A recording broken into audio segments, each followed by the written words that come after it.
Mau ibadah dulu, mau ibadah.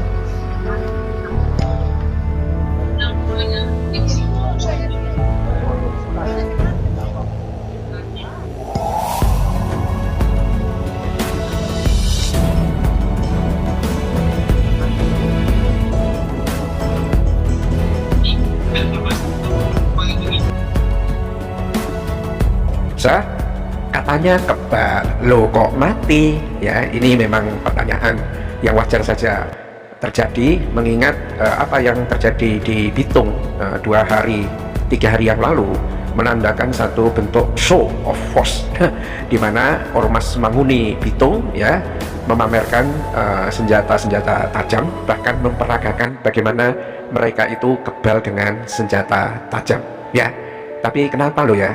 Ini kan tetuanya ya, mestinya kalau anak buahnya juga adalah kebal dari senjata tajam, maka ketuanya pun akan kebal dari senjata tajam itu. Tapi kenapa kemudian mati? Ya, ini juga jawabannya mudah sekali pemirsa, karena biasanya kekebalan itu kalau betul-betul kebal itu proteksinya itu paling dari alam jin. Nah, sementara kalau Allah menghendaki ya nggak ada yang kebal gitu loh. Kena juga. Nah, inilah ketika mungkin dia merasa overconfident, kemudian menyerang ya aksi demo pro Palestina ya. Ini sekarang dimakamkan ketua atau tetua atau tonas dari Ormas Manguni Bitung, Elvis Wagai, dan dikawal ketat aparat ya. Itu mobil ambulannya tampaknya adalah mobil ambulan PDIP ya, ada tulisan Ganjar Mahfud gerak cepat Indonesia apa begitu. Ini saya kira akhirnya jelas juga ya kenapa mereka tidak pakai mobilnya PKS ambulannya atau dan lain sebagainya ya. Ada unsur-unsur politiknya juga ya, tidak bisa tidak kemudian hal seperti ini netral betul juga enggak. Dan memang masalahnya itu pemirsa, ini situasi yang sebetulnya tidak boleh terjadi ya, tidak boleh terjadi ya. Dan ini beruntungnya pemirsa dari pihak keluarga itu sudah memaafkan pelaku ya. Ini Elvis Wagai 64 tahun sebetulnya usianya, sudah cukup umur lah, tetapi mungkin dia menjadi komandan seniornya atau seperti apa, mimpin aksi dan akhirnya terjadi bentrok ya, mungkin larinya sudah nggak kencang lagi atau bagaimana, akhirnya menjadi korban meninggal ya saat bentrok ormas di Bitung ya, dan dimakamkan kemarin di TPU Wawalintoan, Kabupaten Minahasa sekitar pukul 16.35 waktu Indonesia WITA ya.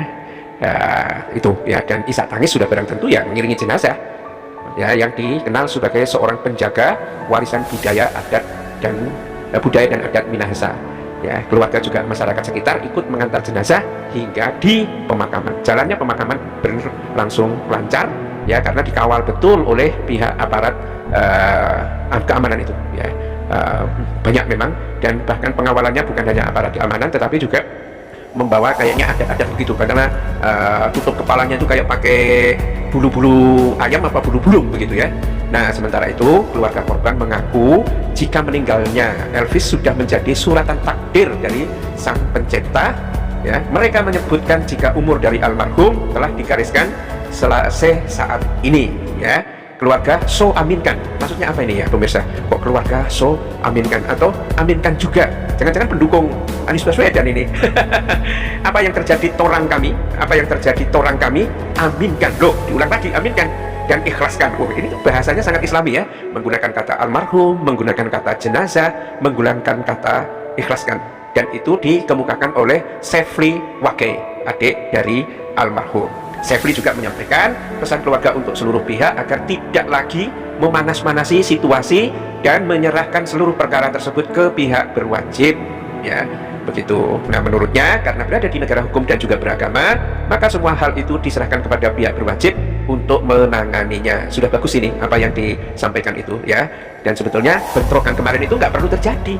Uang seluruh dunia itu demo pro Palestina aja biasa saja kan, kenapa harus bentrok ya? Nggak perlu. Kalau toh mereka itu demo untuk mendukung Israel ya mungkin saja ya. Zaman sekarang apa sih yang nggak mungkin gitu ya, walaupun sebetulnya itu bertentangan dengan pembukaan Undang-Undang Dasar 45, apalagi mengibarkan bendera Israel ya. Nah itu Dan ini seperti dilansir dari akun X Parda Halomoan Simatupang, ya, Simatumang Parda, dikatakan Elvis Wage adalah Tonas Minahasa. Ini salah satu alasan kenapa saya bilang puji Tuhan sudah berdamai. Elvis Wage itu salah satu Tonas tua-tua adat suku Minahasa. Dan memang pemirsa, kelihatannya dari peti mayatnya itu memang didandanin bagus sekali gitu ya. Kelihatannya memang kelompok-kelompok Kristen di wilayah ini ya. Dan dikatakan bentrok massa aksi Palestina dan ormas adat pasukan Manguning Makasiau dikhawatirkan membuat konflik horizontal. Janganlah ya, nggak usah, diakhiri saja, nggak usah konflik-konflik begitu ya. Mungkin dengan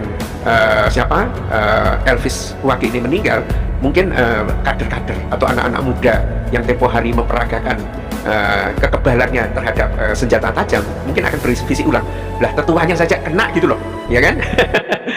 Terus yang muda-muda ini gimana? Walaupun memamerkan, ada yang lidahnya dijulurkan kemudian ya diiris, nggak apa-apa gitu kan? Tetapi itu kan hanya peragaan saja, ada teknik, ada trik tertentu untuk untuk membuat orang itu kagum dan mungkin takut. Lah umat Islam kok ditakut-takuti?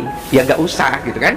Dan akhirnya terbukti. Nah ini sudah barang tentu satu keadaan ya, memang akan potensial membuat konflik horizontal itu tinggi. Tapi diharapkan, dan ini harus ada langkah cepat ya, siapa yang memicu kerusuhan itu ya, itu ditangkapin ya. Kayaknya sudah banyak yang ditangkapin, karena kabarnya itu juga pemirsa, yang menjadi korban pertama itu umat Islam, dan kabarnya itu dia menyandang disabilitas gitu ya. Mungkin akhirnya larinya nggak kenceng, akhirnya ketangkep ya, sudah dikerubutin sama mereka semua itu. Dan inilah yang memicu bentrok itu.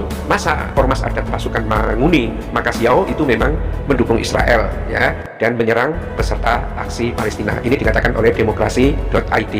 Dan dalam bentrok ini ambulan dirusak dan 1 orang terluka. Nah ya itu pemirsa. Tapi kayaknya dari umat Islam itu walaupun sempat dirawat akhirnya mungkin bisa pulih, tapi Elvis Wage yang sempat dirawat di Rumah Sakit Budi Mulya Bitung ya nahas, jiwanya tidak tertolong karena lukanya yang sangat parah ya. Dokter menyatakan Elvis Wage dinyatakan meninggal pada hari Sabtu pemirsa ya, 2 jam 20 waktu Indonesia WITA. Itulah pentingnya kita ini sebetulnya menjaga perasaan, apalagi dalam usia yang sudah tua gitu kan ya. Menjaga perdamaian itu penting, jangan malah ngomporin yang muda-muda, nggak baik kan jadinya. Bila taufiq wal hidayah. Assalamualaikum warahmatullahi wabarakatuh.